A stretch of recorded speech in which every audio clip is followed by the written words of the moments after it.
হ্যাঁ বন্ধুরা, আজকে ভিডিওটি খুবই আকর্ষণীয় হতে চলেছে, কারণ 1 জানুয়ারি বিশেষ কিছু মোমেন্ট এই ভিডিওতে শেয়ার করলাম। চলো, হাই গাইস, সবাই কেমন আছো? আশা করি ভালো আছে, ভালো থেকো এই কামনা করি। আমার প্রোফাইলে নতুন একটা মিনি ব্লগে সবাইকে সুস্বাগতম জানিয়ে এবং নতুন বছরের সবাইকে শুভেচ্ছা জানিয়ে নতুন একটা মিনি ব্লগ শুরু করলাম। চলো।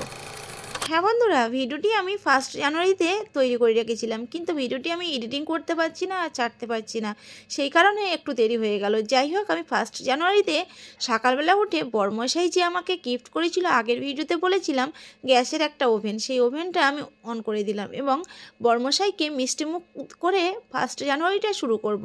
তাই ফার্স্ট মর্নিংয়ে উঠে ফ্রেশ হয়ে তারপরে আমি মহল থেকে নিয়ে এসলাম একটা সেউইয়ের মিক্সড রেসিপি। সেটাকে দুধ গরম করে সেটা ঢেলে একটা পায়েস তৈরি করব, আর সেই পায়েসটা দিয়ে আমাদের দিনটা আজকে সবাইকে মিষ্টিমুখ করে দিনটা শুরু করব। চলো দেখতে থাকো।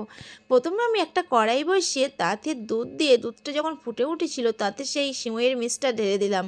এই মিশ্রণের মধ্যে ছিল কাজু, কিশমিশ, বাদাম, দুধ সব কিছু দেওয়া ছিল এবং এমনকি মিষ্টিটাও দেওয়া ছিল, কিন্তু আমি দুধ আর মিষ্টি দেওয়াতে এতে প্রচুর মিষ্টি হয়ে গেছিলো।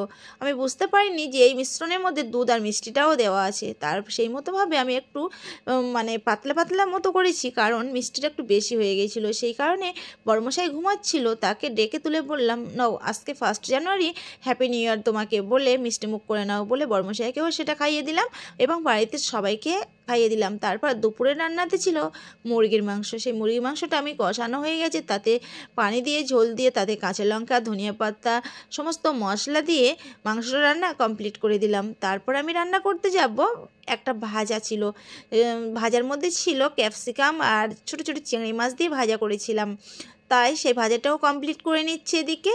আর যেহেতু আজকে 1 জানুয়ারি, তাই জন্য একটু রান্নার রেসিপিটা আরও দুটো রেসিপি বেশি ছিল, কিন্তু সেটা আমি ক্যামেরায় শো করিনি, কারণ অনেকটাই ভিডিও বড় হয়ে যাচ্ছিলো। এদিকে ডাল ছিল, ধনিয়া পাতার ডাল, আর ওইদিকে ছিল ভাজা, আর ওইদিকে মুরগির মাংস কষা ছিল। 1 জানুয়ারি দুপুরে লাঞ্চে খাবার এটুকুই ছিল।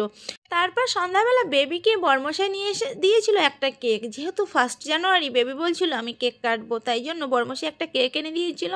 সেই কেকটাকে ও কেটে প্রথমে হ্যাপি নিউ ইয়ার বলে আমি ক্যামেরাটা অন করে দিলাম, ও কেকটা কাটতে থাকলো। যেহেতু ও খুবই খুশি, কারণ ফার্স্ট মর্নিংয়ে উঠে ও আব্বুকে বলেছিল যে আব্বু আজকে 1 জানুয়ারি, আমাকে একটা কেক এনে দেবে, আমি সেটাকে কাটবো। তাই ও আমার বর্মশাই তাকে একটা কেক এনে দিয়েছিল, সে কেটে নিজেই মানে প্রথমে খেয়ে নিল। বর্মশাই ভাবছিল যে আমি এনে দিয়েছি, আমাকে আগে দেবে। সে মজা করে বেবির সঙ্গে মানে গালটা হা করে কেকটা খেতে আসছিল, কিন্তু বেবি তার আব্বুকে না দিয়ে নিজেই খেয়ে নিয়েছিল। তারপর তার শেষে তার আব্বুকেও কেটে দিল। আজকে সারাদিনটা এভাবেই আনন্দের সঙ্গে কাটলো। তোমাদের কার কেমন কাটলো অবশ্যই কমেন্ট করে জানাতে বলো। আজকে ভিডিওটি এই পর্যন্ত। সবাই ভালো থেকো, সুস্থ থেকো, বাই, টেক কেয়ার।